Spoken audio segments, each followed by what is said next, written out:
Guys, update ko lang yung cabinet na dinesign namin. Yan guys, tapos na. Nakatapkot na rin to guys. Ayan.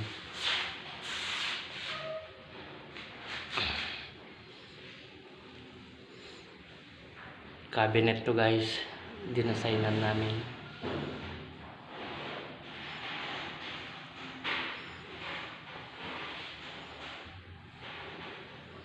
Para maiba naman, hindi yung plain na pintura at saka varnish ganyan.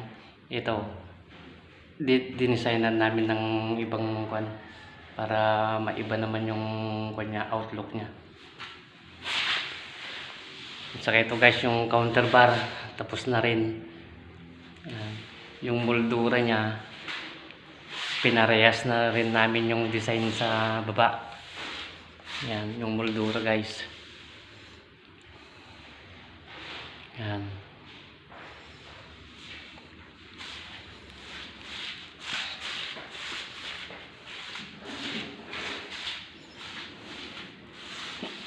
Nakatapkot na rin kami to guys, tapos na rin to.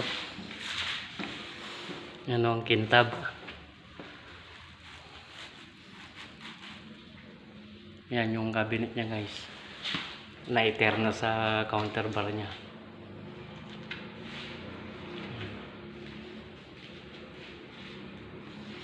Pati yung moldura niya nalagyan din namin ng design niya.